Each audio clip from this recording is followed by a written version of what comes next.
Assalamualaikum warahmatullahi wabarakatuh. Oke, rekan-rekan YouTuber pemula, YouTuber baru. Selamat berjumpa kembali di channel Pak Tua Belajar. Channel tempat sharingnya sesama YouTuber pemula. Semoga hari-hari dilalui dengan baik, lancar, sehat, bahagia. Jangan lupa bahagia, selalu bersyukur atas segala nikmat yang sudah Allah berikan kepada kita. Semoga juga channel rekan-rekan selalu tumbuh berkembang, jumlah subscribernya bertambah, jam tontonnya bertambah, target cepat monetisasi bisa tercapai. Oke, rekan-rekan, kita masih melanjutkan pembahasan kita tentang membuat vlog traveling atau vlog perjalanan. Oke, simak sampai selesai.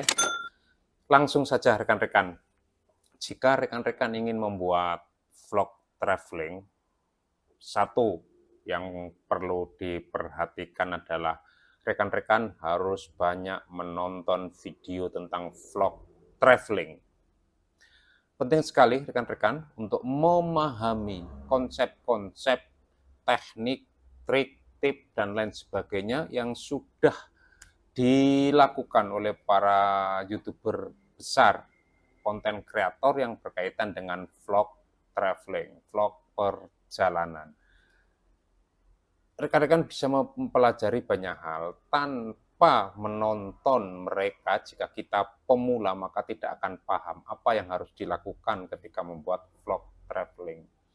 Ada banyak macamnya tentu saja rekan-rekan, dan nanti rekan-rekan bisa memilih mana yang cocok buat rekan-rekan.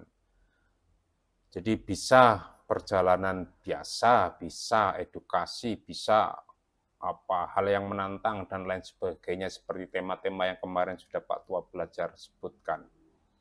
Jadi rekan-rekan harus banyak menonton video tentang vlog traveling atau vlog perjalanan agar rekan-rekan paham apa yang harus dilakukan dan apa yang harus dikembangkan, apa yang harus ada di dalam vlog perjalanan atau traveling itu. Kemudian yang kedua, sebisa mungkin vlog perjalanan rekan-rekan atau vlog traveling rekan-rekan itu sudah ditentukan alur ceritanya dalam tanda kutip. Jadi rekan-rekan sebelum memulai perjalanan atau memulai membuat vlog traveling, rekan-rekan sudah menyusun alur ceritanya. Jadi seakan-akan kita mau membuat film, seakan-akan. Jadi makanya dalam tanda kutip. Ini penting sehingga nanti di satu tempat mana yang harus kita tuju, kita mau ngapain saja, kita mau membuat apa saja, kita mau menampilkan apa saja, semuanya sudah tertata rapi, sehingga begitu sampai di lokasi yang sudah kita tentukan sesuai dengan story yang sudah kita buat, maka semuanya akan serba mudah, karena tinggal ngambil gambar, dan sebagainya. Meskipun begitu, ya tetap harus diantisipasi peristiwa-peristiwa yang tak terduga tentu saja. Tapi paling tidak alur cerita perjalanan itu sudah ada, sehingga secara garis besar juga apa yang kita lakukan, apa yang harus kita lakukan semuanya sudah disiapkan. Jadi kita bisa dengan mudah begitu tiba sampai di lokasi. Kemudian berikutnya rekan-rekan, namun sebelumnya jangan lupa untuk dukung Pak Tua Belajar dengan cara memberikan like, memberikan komentar yang baik, subscribe bagi yang belum, dan bagikan.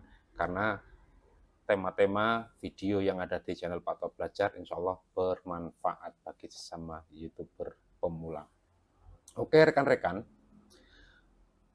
alur cerita yang kita buat itu disesuaikan dengan tentu saja minat kita. Misalnya, apakah kita mau membuat vlog perjalanan, vlog traveling tentang edukasi misalnya. Ataukah kita ingin membuat vlog traveling tentang budaya. Apakah kita ingin membuat vlog traveling tentang legenda, cerita menarik.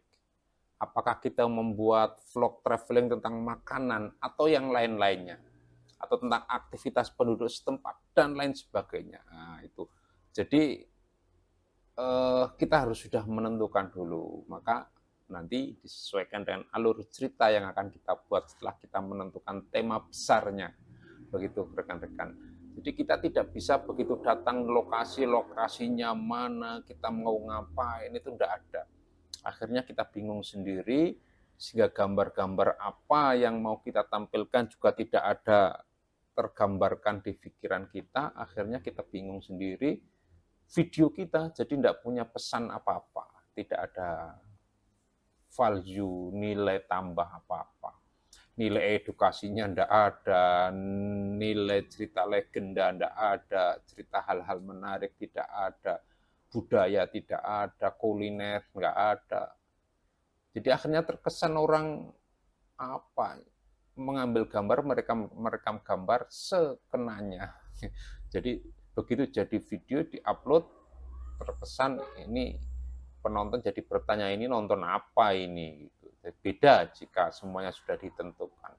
Tema besarnya ditentukan, alur ceritanya dibuat secara garis besar, maka orang begitu menonton video, kemudian orang paham, oh ini maksudnya ini.